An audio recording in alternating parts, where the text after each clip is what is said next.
Assalamualaikum warahmatullahi wabarakatuh. Perkenalkan, nama saya Vika Triulita, NPM 19103010092 dari kelas PPSI 4C. Di sini saya akan menjelaskan tentang materi kodrat bahasa pada mata kuliah psikolinguistik. Nah, sebelumnya kita perlu mengetahui apa itu definisi psikolinguistik. Psikolinguistik terbentuk dari dua kata, yaitu psikologi dan linguistik. Psikologi dalam bahasa Inggris yaitu psychology. Psychology terbentuk dari bahasa Yunani, yaitu psie dan logos.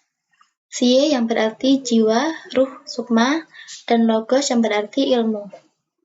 Dalam bahasa Indonesia, psikologi berarti ilmu jiwa, sedangkan linguistik terbentuk dari bahasa Latin, yaitu lingua atau bahasa. Dalam bahasa Indonesia, linguistik berarti ilmu bahasa. Nah, dapat disimpulkan bahwa definisi psikolinguistik adalah ilmu yang mempelajari faktor-faktor psikologis dan neurobiologis yang memungkinkan manusia untuk memperoleh, menggunakan, dan memahami suatu bahasa.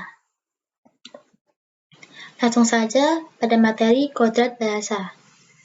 Nah, pada dasarnya bahasa manusia tentu berbeda dengan bahasa binatang. Binatang dapat berkomunikasi satu dengan yang lain menggunakan bahasa mereka sendiri. Misalnya pada binatang gajah, binatang kuda, binatang singa, tentu mereka menggunakan bahasa mereka sendiri. Begitu pula dengan manusia, kita juga menggunakan bahasa kita sendiri. Meskipun ada kesamaan, namun ada beberapa ciri-ciri yang membedakan bahasa manusia dengan bahasa binatang. Yang pertama yaitu bahasa manusia memiliki ketergantungan struktur. Nah, suatu kalimat yang diucapkan oleh manusia terdiri atas susunan kata yang teratur, sehingga membentuk struktur tertentu. Jika tidak teratur, maka ucapan yang dikatakan seseorang akan sulit dipahami oleh lawan bicaranya. Contoh kalimat yang teratur yaitu ibu membeli sayur. Nah, secara kategorial, ibu sebagai nomina, membeli sebagai verba, dan sayur sebagai nomina. Dan secara fungsi, ibu sebagai subjek, membeli sebagai predikat, dan sayur sebagai objek. Seperti itu contoh kalimat yang strukturnya teratur. Ciri yang kedua yaitu bahasa manusia digunakan secara kreatif.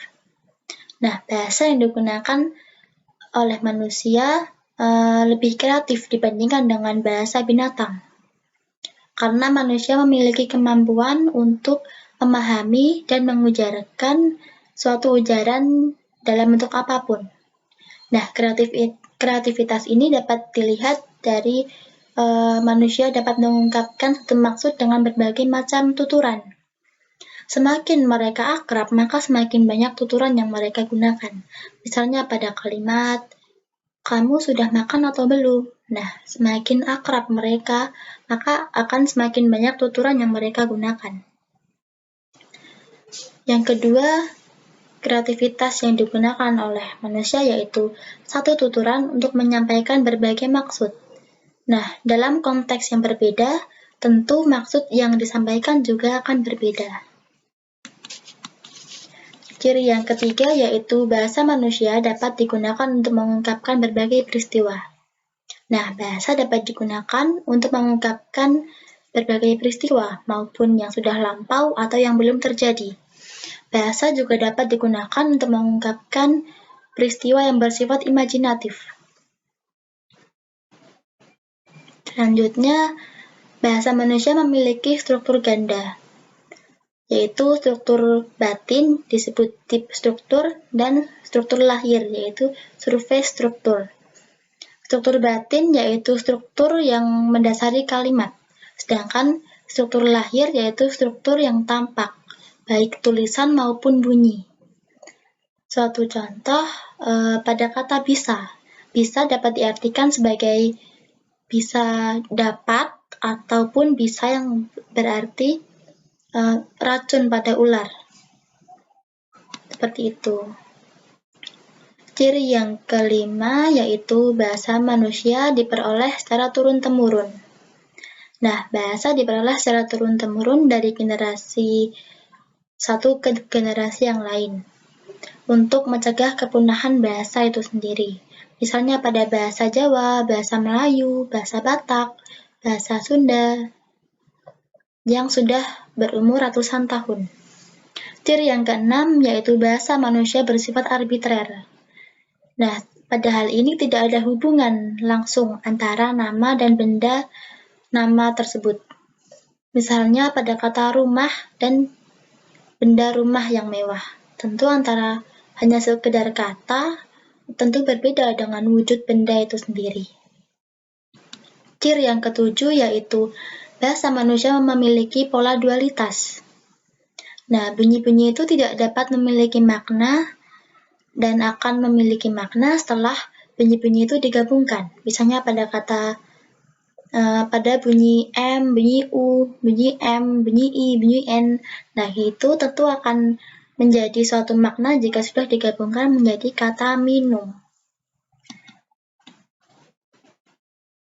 Nah, ciri yang terakhir yaitu bahasa manusia memiliki semantisitas.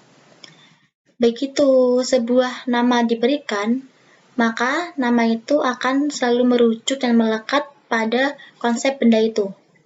Meskipun benda itu sebenarnya tidak memiliki syarat untuk nama tersebut. Misalnya pada binatang kambing. Jika binatang kambing itu memiliki cacat secara fisik, misalnya kakinya hanya 3, nah maka akan tetap disebut sebagai kambing karena memang menyerupai kambing, hanya saja cacat secara fisik. Seperti itu. Baik, itu tadi materi yang saya sampaikan tentang kodrat bahasa. Semoga dapat bermanfaat bagi kita. Jika ada kesalahan, saya mohon maaf. Wassalamualaikum warahmatullahi wabarakatuh.